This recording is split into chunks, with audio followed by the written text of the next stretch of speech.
Welcome to MK classes. दोस्तों, इसके पहले के वीडियो क्लास 9 का मैंने डाल रखा है नंबर सिस्टम। यहाँ पर अब स्टार्ट करेंगे नंबर सिस्टम का एक्सरसाइज 1.3। मेरे एक छात्र ने कहा था सर एक्सरसाइज 1.3 बार पूरा सॉल्व करके यूट्यूब पर अपलोड कीजिएगा। तो दोस्तों, आज हम एक्सरसाइज क्लास 9 का मैथ एक्सरसाइज 1.3 यहाँ पर डिस्कस करने वाले हैं।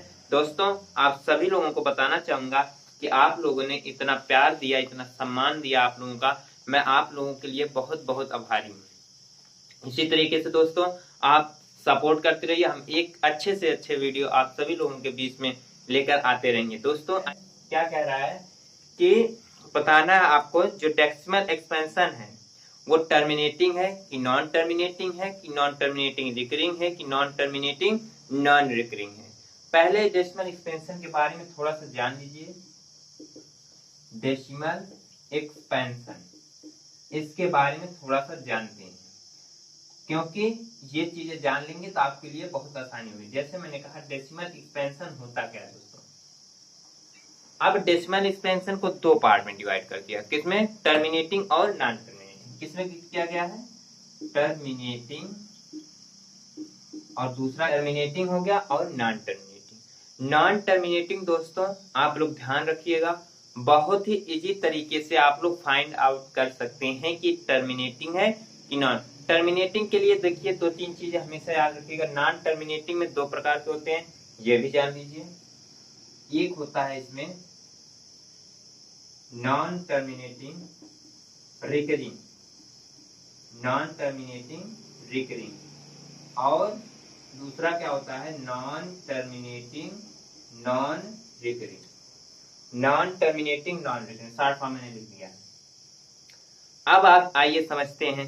जैसे मैंने कह दिया टर्मिनेटिंग क्या है, डेसिमल के बाद एक डेफिनिट नंबर के बाद जाके संख्या कट जाए उसे क्या कहते हैं? टर्मिनेटिंग। और डेसिमल के बाद कटे ना, या तो रिपीट हो या वो कभी रिपीट ना हो और वो कभी भी ना कटे, उसे कहते हैं non terminating. Is that clear? Simple language में आप समझिए। मैंने कहा क्या दोस्तों कि अगर टर्मिनेटिंग करना तो आपको बहुत इजी तरीके से फाइंड आउट कर सकते हैं। कैसे? देखिए मैंने कहा कि जैसे मैंने लिखा 2/100, 2/10 लिखते हैं, क्या ये डिवाइड होगा? ये पूरी तरीके से डिवाइड हो जाएगा।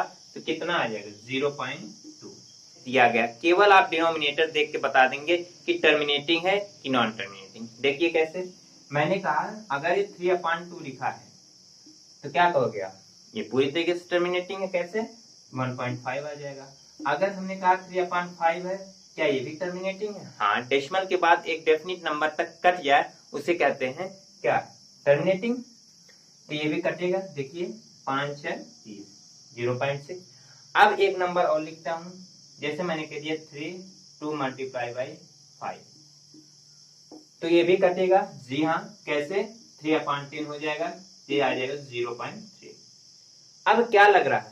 जब भी डिनोमिनेटर में है, अब मेरे दोस्तों अब याद रखिएगा, जब भी डिनोमिनेटर में जैसे 1/2 पावर n आ जाए तो भी टर्मिनेटिंग होगा। अगर 1/5 पावर n आएगा तो भी टर्मिनेटिंग होगा, और 1/2 × 5 आएगा तो भी टर्मिनेटिंग होगा। क्या समझे? इस चीज को जो आपका एक्सरसाइज 1.3 है, क्वेश्चन नंबर 1 यही कह रहा है कि ये जो नीचे दिया गया है इसको देख के बताइए क्या ये टर्मिनेटिंग होगा कि non terminating. Is that clear? अब इतना। अब इसके अलावा जो भी आएगा, जैसे डिनोमिनेटर में 2 के साथ 4 दे दिया, 3 दे दिया, 3 दे दिया, 5 दे दिया, तो 3 आ गया ना, तो वो आ जाएगा नॉन रिकरिंग। क्या हो जाएगा? Non terminating non recurring. याद करने का प्रयास कीजिए, non terminating non recurring. Is that clear? Is that clear? अब आइए देखते हैं।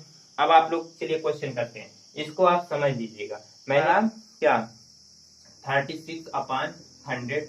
अब ये लीजिए, आप कहोगे सर ये तो 100 हमें कैसे? अरे फैक्टर निकालना जानते हैं आप, 100 का फैक्टर निकाल लीजिए। अब आप कहोगे सर हमें फैक्टर भी नहीं निकालने आता, तो उसको भी देख लीजिए। मैंने कहा ये 100 है तो 2 5 10, 50 हो गया, 2 2 4, 2 5 जा 10 और 5 5 जा। अब ये बताइए, अब इसका फैक्टर क्या क्या आ गया दोस्तों, तो आप लिख सकते हैं 36 अपान 2 की पावर 2 मल्टीप्लाई बाई 5 पावर 2। अब ये बताइए दोस्त, 2 भी आ गया 5 भी आ गया, पावर 2 है ना, समझ गए। तो बोला मैंने क्या था, यदि डिनोमिनेटर में 2 हो 5 हो, हमेशा क्या होगा, टर्मिनेटिंग। क्या हो जाएगा दोस्तों, टर्मिनेटिंग। इसका आंसर आ जाएगा 0.36, मतलब ये क्या हो गया, टर्मिनेटिंग। Is that clear? बहुत आसानी तरीके से आप समझ सकते हैं, ठीक है। अब आइए अगला दूसरा देखते हैं। अब बताइए 1/11 लिखा है, मैंने कहा 1/11, क्या बोलो 11 का फैक्टर आप निकालोगे तो क्या होगा, e टू 11 होगा, इसके अलावा भी कोई फैक्टर होगा, नहीं होगा मेरे दोस्त। तो क्या हो जाएगा, 1/11 का मतलब हो जाएगा, इसका आता है, बताइए डिनोमिनेटर में क्या 2 आया, क्या 5 आया, क्या 2 मल्टीप्लाई बाई 5 आया, नहीं आया। इसलिए दोस्त ये क्या हो जाएगा, बोलिए, इसका जब इसको आप सॉल्व करेंगे ये आपका टर्मिनेट करता है। Is that clear? बोलिए, समझ में आया कि क्या हो जाएगा, non terminating recurring, non terminating recurring, समझ में आया। अब आते हैं थर्ड वाला, देखते हैं थर्ड हमारा क्या है, थर्ड हमारा है 33 4/1/8, ये है। अब इसको सही फॉर्म में लाएंगे, कितना हो जाएगा, 33/8। अब मैंने बताया, अब 8 का फैक्टर क्या कर सकते हैं, 8 को फैक्टर में क्या कर सकते हैं, इसको मिटा दें, इसके आप लोग जरूर देखिएगा, फिर से देख लीजिए। डेसिमल एक्सटेंशन को 2 पार्ट में डिवाइड किया, फर्स्ट कौन सा, टर्मिनेटिंग, दूसरा कौन है, नॉन टर्मिनेटिंग। तो नॉन टर्मिनेटिंग जो होता है दो है, नॉन टर्मिनेटिंग रिकरिंग और नॉन टर्मिनेटिंग नॉन रिकरिंग। 0769 आप लोग घर पे बैठ करके इसको जरूर डिवाइड कीजिएगा, यही आएगा। अब बताइए, मैंने कहा 13 था, तो नॉन टर्मिनेटिंग रिकरिंग हो जाएगा, क्या हो जाएगा, नॉन टर्मिनेटिंग रिकरिंग हो जाएगा। अब आते हैं पांचवा दोस्तों हमारा क्या है, 2/11। बहुत हलवा क्वेश्चन है, आप लोग धड़ाधड़ लगाना स्टार्ट कर देंगे। बस डिनोमिनेटर को ध्यान में रख लीजिएगा, आपको कभी भी कंफ्यूजन होगा ही नहीं दोस्तों। बस ये सारे क्वेश्चन ऐसे हैं, बस एक बार दिमाग में आप फीड कर लीजिए, ये कभी भी नहीं बोलेगा, ये हमारी गारंटी है, ठीक है दोस्तों। इसलिए कहता हूं अच्छे से पढ़िए और लगे रहिए, देखते रहिए हमके क्लासेज। तो ये क्या हो जाएगा, 2/11 का मतलब क्या हो जाएगा, इसका आंसर आता है 0.18। ये भी, अब मैंने कहा क्या डिनोमिनेटर में 11 2 आया, नहीं आया, 5 आया, नहीं आया, तो बच्चा जब 2 आया ना 5 आया, तो इसका मतलब ये क्या होगा, नॉन टर्मिनेटिंग रिकरिंग नंबर हो जाएगा। ये बच्चा बार कहलाता है, जब भी कोई संख्या रिपीटिशन होती है डेसिमल के बाद, उसके ऊपर बार लगाया जाता है, कि मतलब बार बार यही संख्या रिपीट होगी। Is that clear? अब आते हैं 6 हमारा क्या कहता है, 329/400। अब ये जबरदस्त है, थोड़ा सा कुछ जबरदस्त नहीं है। 400 का तुरंत फैक्टर निकाला कीजिए, फैक्टर निकालना सभी लोग जानते हैं, सभी लोग एलसीएम वाला जो क्या टेक्निक होती है वो यहाँ अप्लाई कर सकते हैं। 2 2 जा 4, 200 आ गया, 2 1 जा 100 आ गया, 2 5 जा 10 आ गया, 2 2 जा 4, 2 5 जा 5, 5 5 जा 5, 5 1 जा 5। तो इसका मतलब क्या है गया, 329 कितना हो गया, 2 power 4 multiply by 5 power 2, 2 to 5, यही आपका आंसर आएगा। ये रहा पूरा क्वेश्चन नंबर 1 का कंप्लीट। केवल डेसिमल एक्सपेंशन ही बताना था, टर्मिनेटिंग। मैंने कहा अगर, फिर से एक बार देख लीजिए, ध्यान से सुन लीजिए, मैंने कहा अगर क्या डिनोमिनेटर में 2 है तो भी टर्मिनेटिंग, 5 है तो 2 भी टर्मिनेटिंग, 2 और 5 दोनों है तो भी टर्मिनेटिंग, चलेगा। Are you clear? इसलिए अब आते हैं क्वेश्चन नंबर 2 पे, ये पूरा विश्वास आ गया होगा। अब आते हैं क्वेश्चन नंबर 2 पर।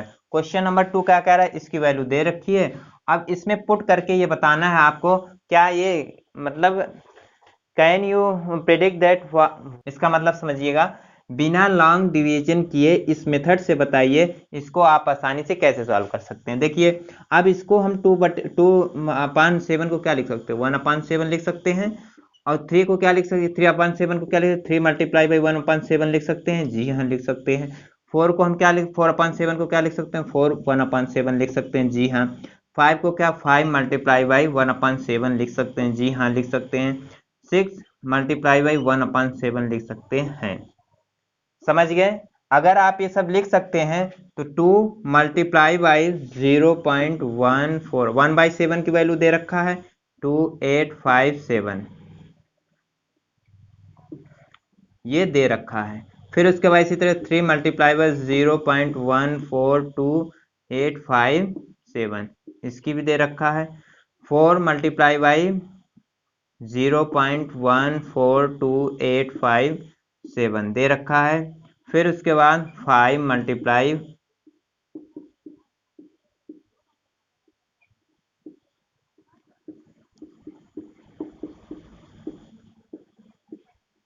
अब इसको आप आपस में मल्टीप्लाई करा के रख दीजिएगा, जो आएगा वही आपका क्या हो जाएगा, आंसर हो जाएगा। ठीक है, इस क्वेश्चन में भी कुछ भी नहीं था, बहुत ही सिंपल है। ये आप लोग मल्टीप्लाई करा करके वहां पे रख जा करके इसको आंसर निकाल दीजिएगा, कर लीजिएगा, ये बहुत ही इजी तरीके से आ जाएगा। इसी तरीके से आप लोगों का ये क्वेश्चन नंबर 2, ये पार्ट फर्स्ट था आपका एक्सरसाइज 1.3 का पार्ट फर्स्ट।